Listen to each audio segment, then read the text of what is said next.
Galiza é a terra dun pobo que, como os castiñeiros centenarios, construe o seu progreso dende as raíces da súa tradición.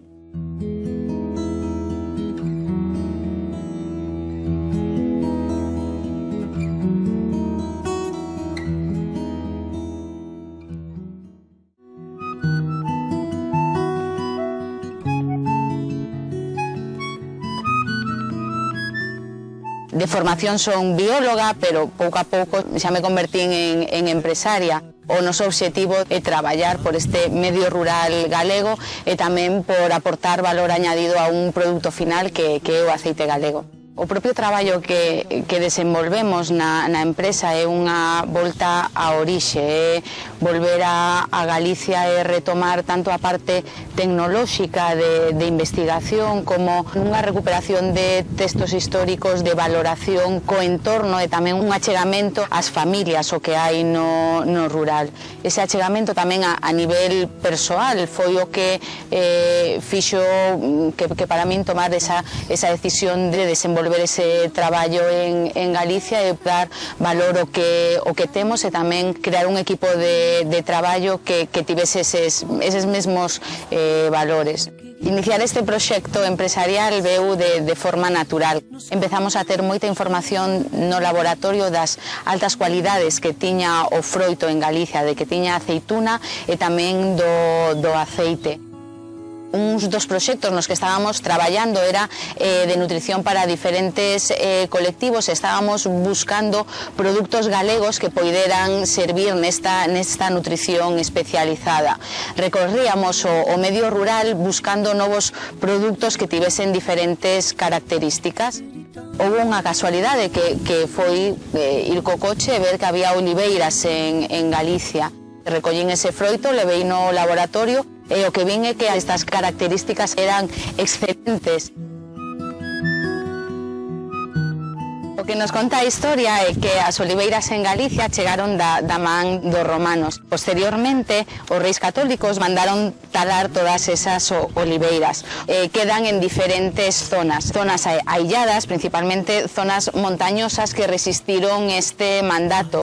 O que sabemos é que a variedade autóctona galega é diferente ás que hai no resto da Península Ibérica. Era unha variedade que ata agora non se había descuberto, chamase Brava, é unha das máis antiguas da Península Ibérica. Isto o que supón é que a tendencia non é de que a aceituna veña do sur cara ao norte, sino que o máis probable é que haxa unha tendencia do norte, sobre todo da galega cara ao sur. Os datos foron tantos, parecía un tema tan seguro que enseguida nos lanzamos a seguir co proxecto. Eu penso que os principais atrancos veñen definidos por empezar a facer algo que ata agora non se fixo. Neste proxecto empresarial eu non teño socios, nin tampouco tiña moi claro ata onde ia chegar.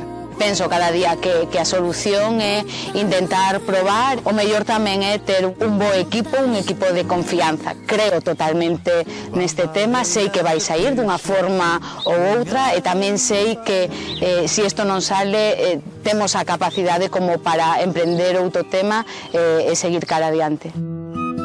Tes que traballar moito nesa viabilidade técnica, pero tamén nunha viabilidade económica. Tes que asumir un risco, tes que ter moi claro cales van ser as fontes de financiación. Traballei con grandes grupos galegos, grupos cos que todavía hoxe traballo, e a medida que iba tendo fondos económicos desenvolvín a iniciativa que hoxe vos estou contando.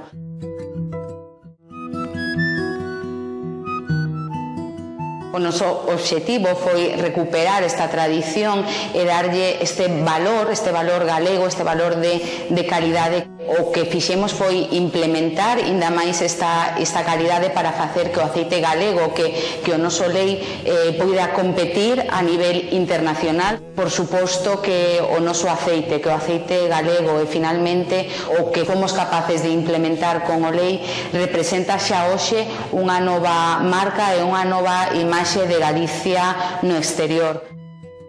Galicia para min é o punto de inicio e o punto de chegada.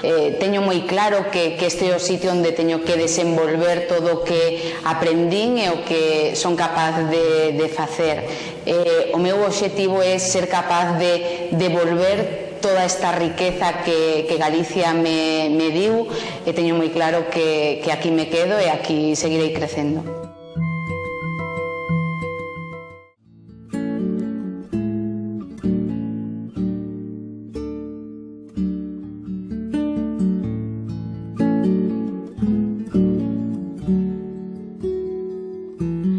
Aurora deitada, a liña vai e ven, a nena non fala e a aurora non cala, que sempre me agarra